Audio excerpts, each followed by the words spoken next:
हाँ। Good morning बच्चों। आज के फर्स्ट चैप्टर में हम व्यापार और वाणिज्य का इतिहास पढ़ेंगे, क्योंकि अब तक आप जो पढ़ चुके हैं, मैंने आपको विषय प्रवेश समझाया था और थोड़ा सा अभिप्राय समझाया था व्यवसाय का। तो प्राचीन भारत में किस तरह से व्यापार होता था, मैंने प्राचीन खंड और आधुनिक खंड दो भागों में उसको बांटा था। तो आज हम प्राचीन भारत में जो इतिहास था व्यापार का, उसके बारे में थोड़े सा हम पढ़ते हैं। तो देखिए, किसी भी कोई भी सभ्यता हो, कैसी भी अर्थव्यवस्था हो, उसका जो आधार होता है व्यापार का, वो वहाँ की प्रकृति होती है। जैसी वहाँ की प्रकृति है, उस प्रकृति के अनुसार वैसा ही व्यापार किया, मतलब व्यापार का विस्तार होता है। ठीक है। तो भारतीय जो अर्थव्यवस्था थी उस समय प्राचीन काल में, और उस समय व्यापार किस प्रकार का था, हम उसका अध्ययन यहाँ करेंगे। ठीक है। तो भारतीय जो अर्थव्यवस्था थी या भारतीय जो व्यापार था, उसका विस्तार हम पहले पढ़ें तो कैसा विस्तार था उसका। उत्तर में हिमालय और दक्षिण में हिंद महासागर और बंगाल की खाड़ी तक इसका विस्तार फैला हुआ था। तो दोबारा देखें हम कि जो भारत के व्यापार था प्राचीन काल में, वो कहां से कहां तक था उसका विस्तार। वो था उत्तर में हिमालय तक और दक्षिण में हिंद महासागर और बंगाल की खाड़ी तक ये फैला हुआ था। दूसरी बात, उस समय व्यावसायिक जो मार्ग थे वो थे समुद्रिक मार्ग, और दूसरे थे हमारे भूमिगत वाले मार्ग। ठीक है, उनसे व्यापार किया जाता था। तो यहाँ पर दो मार्ग आपको दिखाई दे रहे हैं। पहला मार्ग था रेशमी मार्ग के नाम से जाना जाता था। ये ऐसा एक मार्ग था जो कि पूरे विश्व में प्रचलित था, मतलब उसका बहुत ज्यादा बोलबाला था, इसका अपना एक नाम था। और इसके अलावा भारतीय जो एशिया था, मतलब विशेष रूप से एशिया में इसका विशेष महत्व था।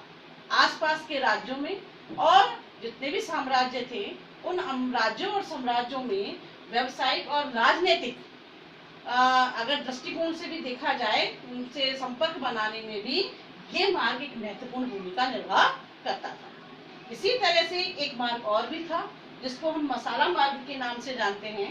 ये मसाला मार्ग पूर्व और पश्चिम के समुद्री मार्ग को जोड़ने वाला मार्ग कहलाया।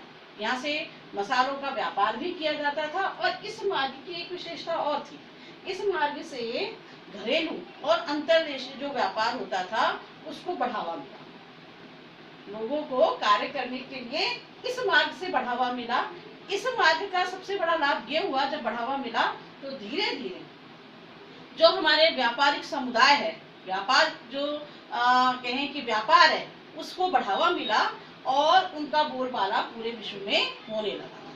ठीक है, इस तरह से इस दोनों मार्गों से व्यवसाय को और अर्थव्यवस्था को, दोनों को ही बढ़ावा मिलने लगा था।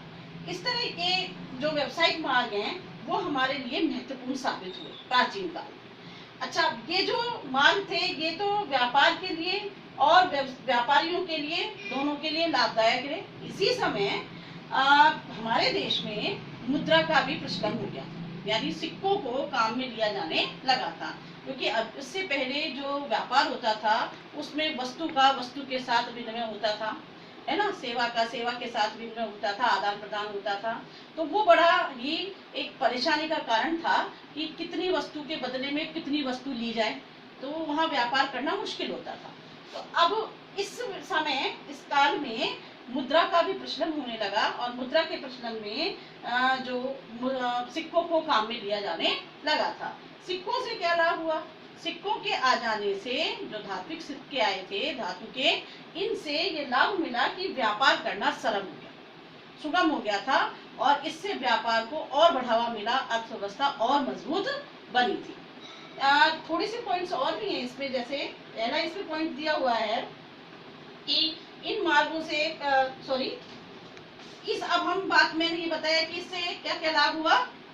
कि पहला बात तो ये हुई कि अर्थव्यवस्था को बढ़ावा मिला। दूसरी बात ये हुई कि इस समय मुद्रा आई, तो मुद्रा से भी अर्थव्यवस्था को बढ़ावा मिला, व्यापार को बढ़ावा मिला, व्यापार का विस्तार हुआ। तो जो वर्चस्व था व्यापारियों का वो बढ़ने लगा था, व्यापार का वर्चस्व बढ़ने लगा था। हमारे राजनीतिक और व्यवसायिक जो मामले हैं, जो भी मतलब जो क्षेत्र था वो भी हमारा दबदबा बढ़ने लग गया था। तो आज के सेशन में बच्चों इतना ही है। नेक्स्ट सेशन में नेक्स्ट लेक्चर को पढ़ेंगे जिसमें हम व्यापार के वाणिज्य के बारे में, वाणिज्य के इतिहास को पढ़ेंगे। Thank you very much.